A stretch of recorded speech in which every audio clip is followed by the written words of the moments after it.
Hi there, my name is Vince, I'm a composer, and in this video I thought I'd talk about the topic of how I personally create realistic sounding strings using virtual instruments.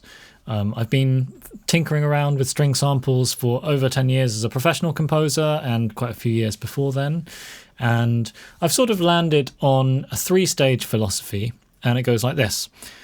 First of all, I'll visualize the string line that I want. I'll really try and hear it in my head. I might even sing it. That really helps. And then secondly, I'll try and set myself up with a virtual instrument and some hardware, whatever tools I need to perform that line in real time and get it as close as possible to the thing that was in my head as I can. So I really want to communicate something with as much musicality and expressiveness and soulfulness as possible. And then in the third step, it's just about making any necessary tweaks and possibly problem solving if the sample library or the tool that I'm using isn't quite hitting it. And that might involve using other sample libraries to just sweeten the sound, or it might involve just moving the MIDI around. But that's basically it. I think one of the pitfalls for modern composers with regards to chasing this realism with regards to strings and orchestral virtual instruments more generally is a slight kind of misunderstanding. For me, the thing that jumps out as lacking when I hear a bad string mock-up or orchestral mock-up is more about the feeling that there's not quite as much nuance, there's not quite enough musicality, there's not enough craft and expressiveness that's gone into the performance of those sounds, rather than something about the sonics of the sounds themselves. Of course, there are situations where the quality of the sample is the thing that's letting the track down, but more often than not, I feel that it's the fact that sample-based music can sometimes sound a bit mechanistic, a bit repetitive, a bit copy-paste, just a bit careless or a bit flat. And so what I prefer to focus on rather than realism is musicality and expression. And so that's what I'm going to be talking about in this video. So I'm going to start with just creating an example piece. It's going to be a fairly slow-moving legato-y piece, quite simple. And in subsequent videos, I'd like to just dive straight in with more musical examples, some of which will be a bit more complicated, use more articulations and so on, just to show you how this sort of three-stage way of thinking works. Fundamentally, I'm putting my performance right at the core of the process and not thinking so much about how can I achieve this using a lot of clicking or using a special tool or using some kind of workflow hack. I'm more thinking, how can I just unlock my innate musicality? And the innate musicality is obviously something that I've been developing ever since I was a child, ever since I started to enjoy music and started to learn about the craft of performing and improvising music. And I imagine that there's a lot of musical potential in you, the viewer, which might be being blocked by a sort of frustration with getting the samples to do what you want. So my kind of philosophy of using string samples and other samples, I tend to lean towards a sort of top-down approach where the ideas are coming from you and you're just trying to remove any barriers to getting the technology to do what you want. So without further ado, let's jump into the first example. So the first example I thought I'd try and demonstrate is something quite paddy, so meaning lots of sustains, with a sort of upward trajectory in terms of energy and intensity with fairly slow moving lines. So, this is, I guess, a fairly simple job in terms of programming realistic strings because I'm not asking the strings to do anything that is that outlandish. And I'm not mixing articulations. It's mostly going to be just legato. So the first thing I'm going to do is just sketch out an idea on the piano.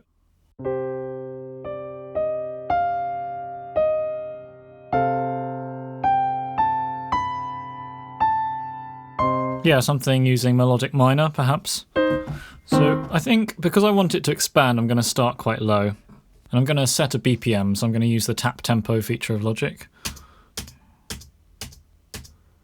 So even there, I've got a sound in my head and I'm kind of dictating the technology what I want. I'm not just trying a BPM, the default BPM. I've got a particular BPM and then I'm tapping it in. Okay, here we go.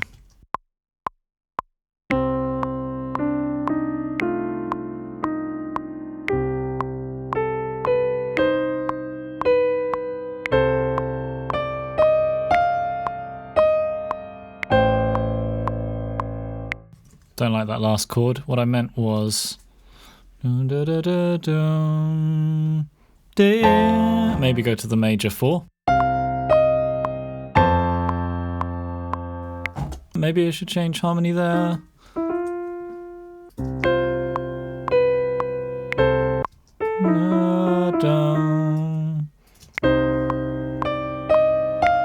And I'll keep that movement going.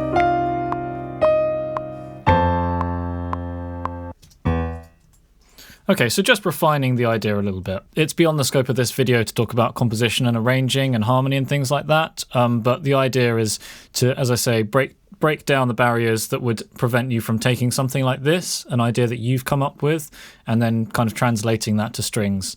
So now we come to a very important question, which is, what string library should we use? So one kind of golden rule that I tend to have for myself when I'm creating string arrangements is that for the course of the track, I'll try to use mainly one library as the core sound. And that just avoids a whole bunch of problems that can come up when you start to layer and blend different libraries. So I try to find a string library that can do nearly everything that I want, that is flexible, and that can be my workhorse library. And personally, I use Cinematic Studio Strings for most of my projects. If I want a smaller kind of chambery sound, I might use something else, or if I want something that's really bombastic and huge and over the top, I might use something else. But for the most part, I find that particular library works for me in being very versatile. And by using one main library across multiple projects, it also means that I get really familiar with that tool. There are a couple of features that I would say are quite important for me when it comes to picking a workhorse library, a library that's going to carry your track. That is, first of all, you have to like the tone of it, because if you don't like the tone of it, there's nothing you can really do. It's good to try and get the sound right at source. Secondly, it has to be really consistently programmed, as in, if you encounter a lot of bugs or a lot of lumpy legatos or a lot of unpredictable behavior, that's really going to drag down your creative process. And then there are other features which, for me, is a very quick way of narrowing down the list. Does it offer independent vibrato control? Because for me, being able to introduce and take away vibrato in a smooth, expressive way is really important. And does it have a good number of short note variations? Because if I'm stuck with just one or even two lengths of short notes, I've found that it can become very difficult to program what I want. It just really limits your options, although there are workarounds. Another slightly lesser consideration would be how much control you have over the level of ambience, how dry or wet the library is. It's nice to be able to have a bit of control over that, but not essential if you like the core sound. That's pretty much it. For me, Cinematic Studio Strings has all of those boxes ticked, and I happen to know that John Powell uses it or used it for a time, and I sort of think, well, that's good enough for me. In an ideal world, I would have control over things like vibrato speed, bow position, bow pressure.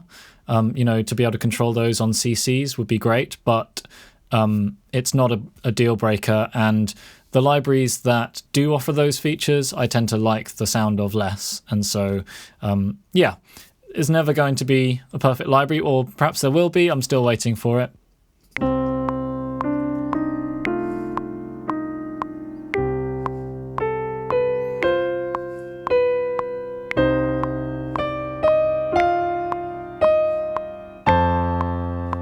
Da, do, da.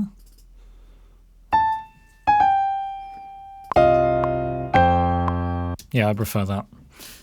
Okay, so I think it would make sense to start with the lead line.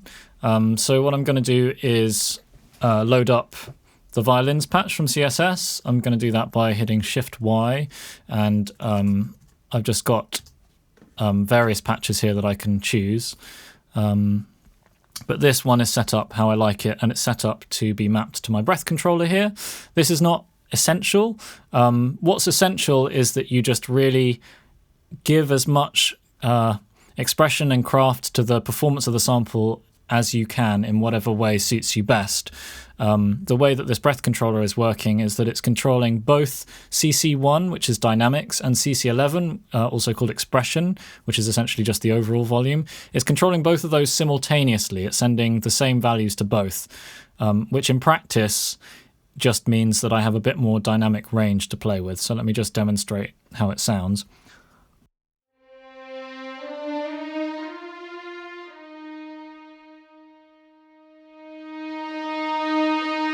I also have control over vibrato by using the bite control.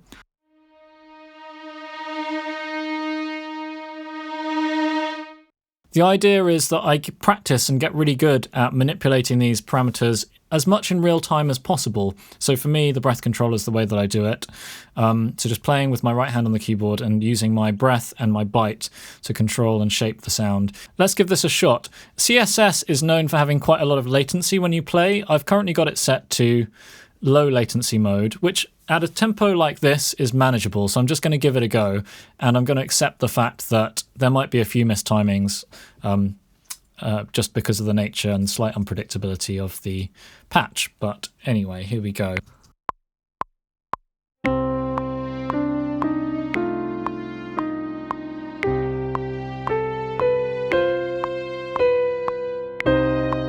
Oops. Made a mistake.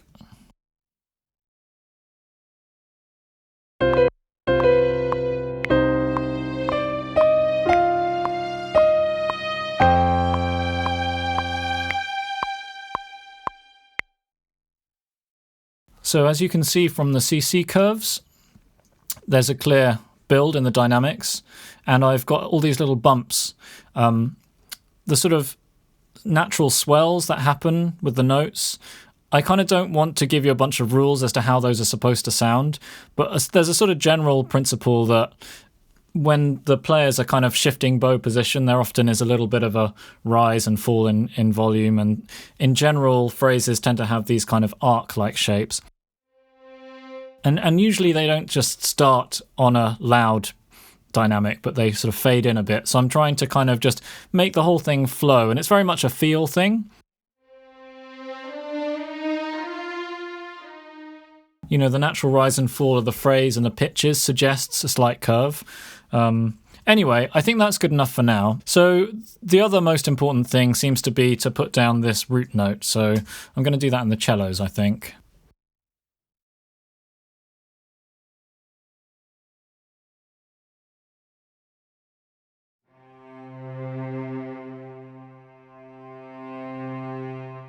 So rather than just holding down that C at a static value, I'm just going to kind of constantly try and give it some life, give it some breath as I'm listening to what's going on. And I'm also going to mute this piano part now that we have a guide string part, and I'm just going to listen to that as I'm playing and try and respond to that musically.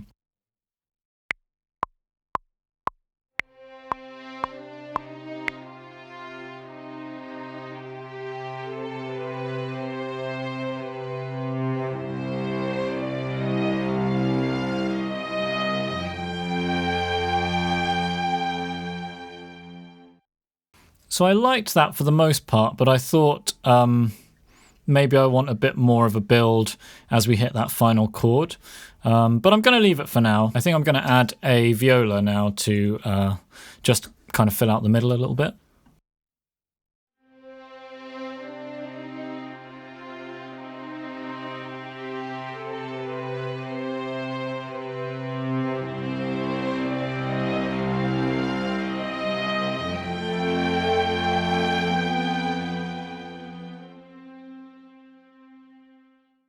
So as you heard, I had a little idea there when I was playing it in, so I just went for it. I sort of deliberately let the viola part disappear into the texture and then kind of brought it forward again, just because it gave you a bit more to listen to. It gave you a bit more sort of sense of things going on in what would otherwise be quite a static part.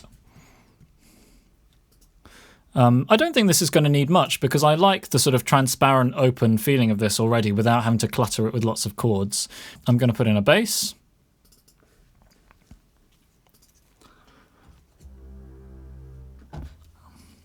So we can go all the way down here. But that feels a bit dark, so I'm going to maybe wait before bringing in the bass. Maybe go down to the low octave. I'm just going to kind of feel my way through it.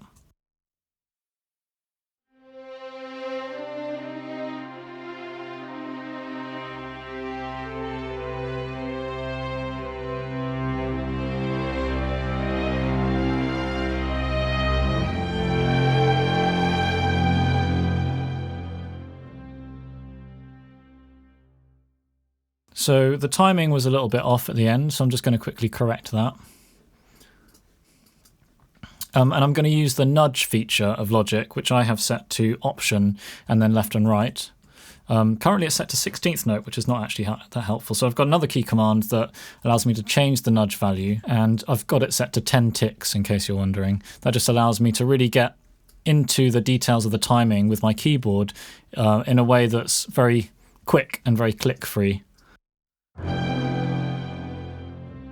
It's still too slow.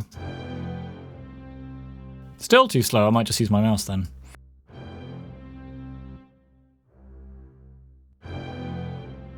There we go. So I think from an arranging perspective, it probably makes sense to double the violin 1 with violin 2 at some point, but probably not for the whole thing, because I want to, again, just create this overall sense of build. So maybe here.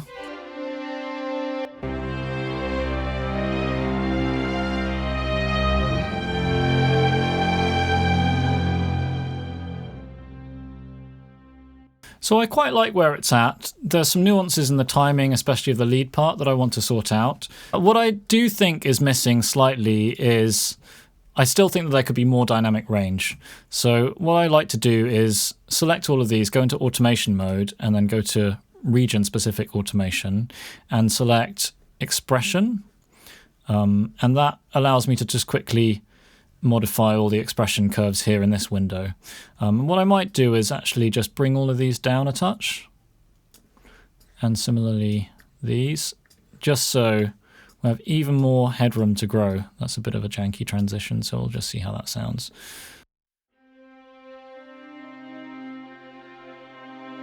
Yeah, okay, so there's a lot of dynamic range to play with here.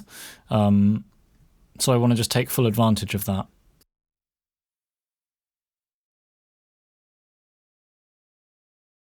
Going to just draw in a little bit there. So I'm using my performance as a starting point and making tweaks. If I still wasn't happy after doing a bit of clicking around, I would often just re-perform the part, because I find it's so easy to get caught into a sort of tunnel vision thing with clicking and to lose track of the big picture. Oftentimes the quicker solution is just to re-perform it. So again, I'm using performance as the core of my process here.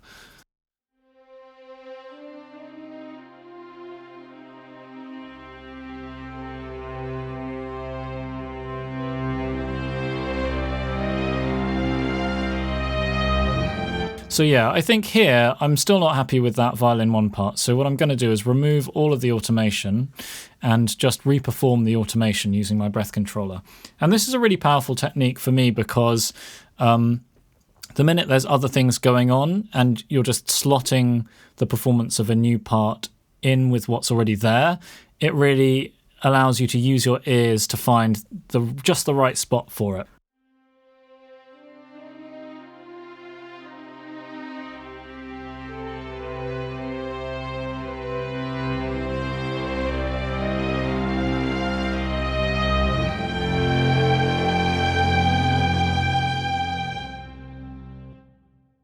Nice. I'm almost tempted to bring in something else at this point. Again, this is an arranging thing. It's not really a string programming thing, but I just feel like, you know, if I was building a whole piece out of this, I definitely want a bit more going on at that chord. I think what I'm going to do just for now is just create another violin instrument and just play around and see if I can kind of find what it is that I'm hearing.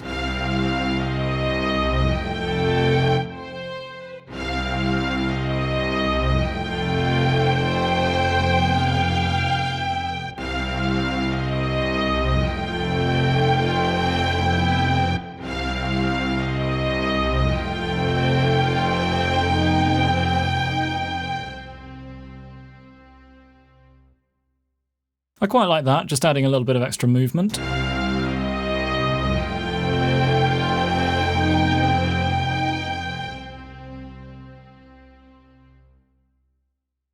I might see if I can just reperform the expression again, because I would like it to just really blend back into the texture.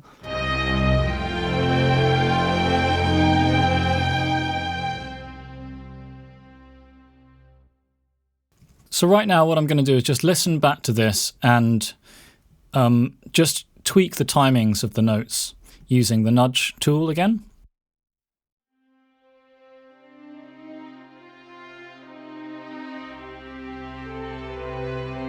And in fact, I'm going to have the click on. I think that's going to be quite helpful. Let me just turn the click down a little bit so it doesn't deafen you.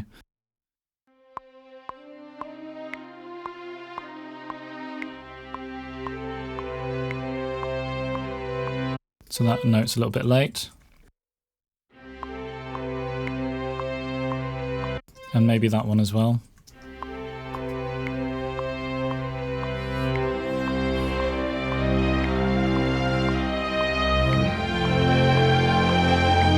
Some of these are slightly off the grid, but I don't mind because it feels musical. So I'm just going to tweak the last few things that are kind of jumping out to me.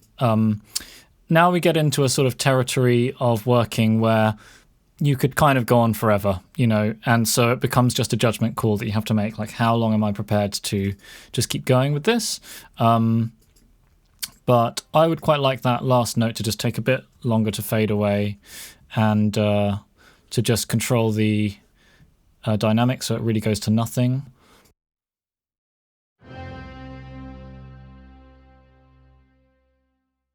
Okay, that's what I wanted. And then there's something about the vibrato in the early part of the lead part that was bothering me.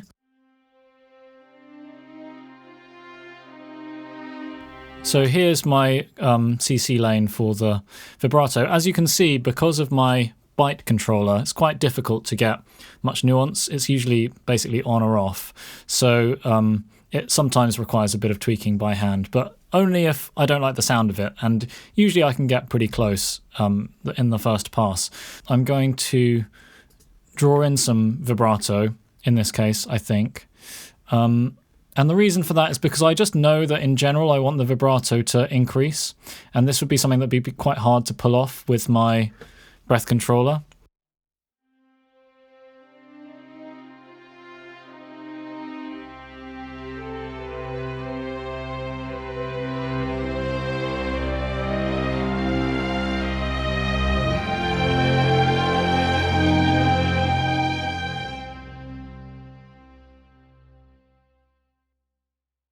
Let's just have a think about that last note. Am I really happy with the fact that it just sort of goes like brrr, and then stops quite suddenly? Does that feel natural?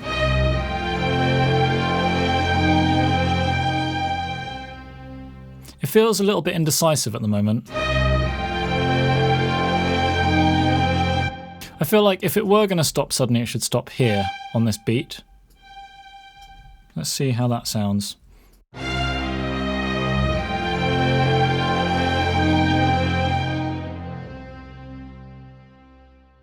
That just feels a bit more intentional to me. But again, those are sort of arranging stroke compositional decisions, and it's not really to do with string mock-ups or sort of technical things. It's all down to taste and the sound that you have in your head, really. So there you have it, some general thoughts about string programming, my approach, and a quick example. And I'm really hoping to do a few more videos where I just get straight into the example and tackle some slightly more challenging material. I just thought I'd start off with something relatively straightforward. I hope you enjoyed. Good luck with all of your Black Friday purchases. Don't go too crazy. For what it's worth, I think that you could do probably 90% of what you need to do with just one good string library, and maybe you already own it. But hey, who am I to say that you shouldn't explore other options as well? Yeah, have a great time. Happy composing, and I'll see you on the next video.